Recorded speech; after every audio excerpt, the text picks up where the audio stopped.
Let's look then at the key decisions service providers need to take. Firstly, we need to define what is a service provider. Any organisation that exists to provide services to children or vulnerable adults is classed as a service provider and must put safeguarding procedures in place.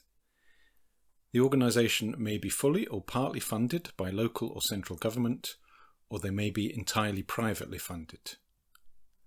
All such organisations must be registered and are subject to inspection by the Care Quality Commission in England and Wales, or appropriate equivalent body in your jurisdiction. Service providers include schools, playgroups and nurseries, after-school clubs, care homes, medical practices, dentists, care providers, charities, youth groups, including scouts and guides, clubs, home helps, and so on, a whole variety of organisations. Any organisation that, as we've said in the definition, provides services to children or vulnerable adults. And what are the responsibilities of service providers?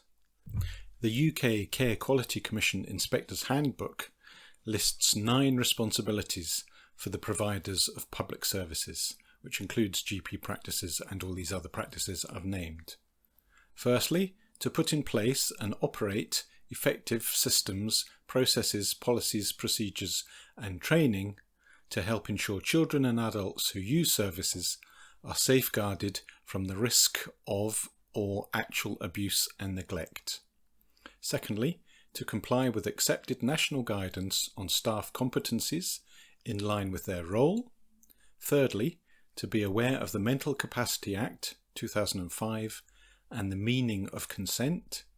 Fourth, to provide levels and a quality of service that meet all the requirements of the relevant safeguarding regulatory framework for the service they provide. Fifth, to remedy any shortcomings found in safeguarding practice in their service to help reduce risks to people who use the service. 6. To learn and apply learning from any safeguarding incident to help strengthen safeguarding in the future. 7. To refer incidences of abuse or potential abuse to local authority safeguarding teams. 8. To notify the Care Quality Commission of safeguarding incidents in accordance with regulations by completing a statutory notification at the time the abuse is identified. And 9th, to cooperate with safeguarding inquiries.